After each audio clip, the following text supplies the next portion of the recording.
بسم اللہ الرحمن الرحیم۔ السلام علیکم۔ چند قیمتی نصیحتیں لے کر حاضر ہوئی ہوں، ویڈیو کو لازمی اینڈ تک دیکھیے گا۔ چینل کو اگر سبسکرائب نہیں کیا ہوا تو جلدی سے اس کو سبسکرائب کر لیں۔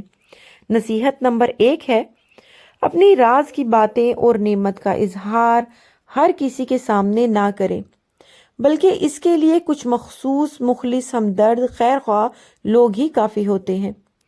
حضرت ابو ہریرہ رضی اللہ تعالیٰ عنہ سے روایت ہے کہ حضرت صلی اللہ علیہ وآلہ وسلم نے ارشاد فرمایا، تم اپنے مقاصد یعنی کہ جائز مشن کی تکمیل میں رازداری کے ذریعے مدد لو، یعنی ہر کسی کو اپنے راز کی باتیں نہ بتاؤ، نعمتوں کا اظہار ہر کسی کے سامنے نہ کرو، کیونکہ ہر نعمت کا کوئی حسد کرنے والا موجود ہوتا ہے۔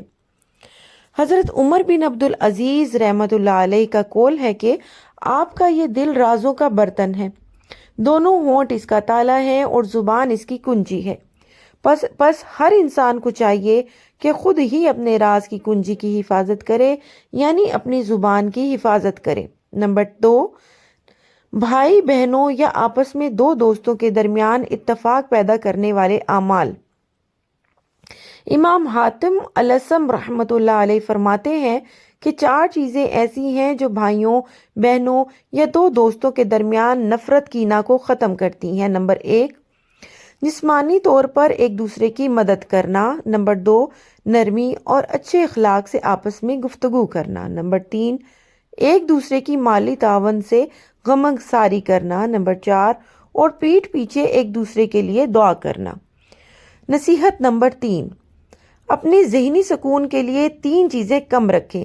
اپنے الفاظ یعنی غیر ضروری گفتگو میں کمی لائیں، خاموش پسند بنیں۔ نمبر 2، دوسرے لوگوں سے زیادہ توقعات رکھنے میں کمی لائیں، خواہ وہ آپ کا قریبی رشتہ دار یا دوست ہی کیوں نہ ہو۔ نمبر 3، اور لوگوں سے گہری دوستی اور تعلق میں کمی لائیں، کیونکہ ہر کوئی اس قابل نہیں ہوتا۔ نصیحت نمبر 4، رشتہ داروں کے ساتھ قطع رحمی کی ایک خاص وجہ۔ بزرگان دین فرماتے ہیں کہ عام طور پر قطع رحمی کی نوبت اس وقت آتی ہے جبکہ رشتہ داروں کے ساتھ تعلق میں اعتدال نہ ہو۔ حد سے زائد تعلق عام طور سے قطع تعلق تک پہنچا دیتا ہے۔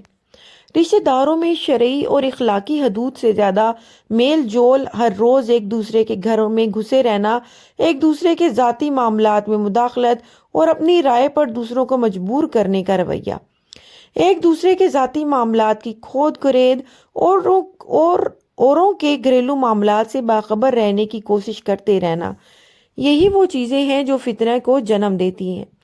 اگر اس حد تک تعلق رکھا جائے کہ ان کی خوشی غمی میں مناسب حد تک شرکت ہو، ان کی تکلیف دور کرنے کی کوشش کی جائے مگر ایک دوسرے کے معاملات میں مداخلت نہ ہو، تو امید ہے کہ قطع رحمی کی نوبت بھی نہیں آئے گی۔ یہ مفتی محمد حسن کی تحریر ہے۔ ویڈیو پسند آئے تو پلیز پلیز پلیز میرے چینل کو سبسکرائب لازمی کر دیں، بیل نوٹیفیکیشن کو آل پہ سیٹ کر دیں تاکہ مزید اچھی ویڈیوز آپ کو دیکھنے کو ملتی رہیں۔ جہاں رہیں خوش رہیں، آباد رہیں۔ خدا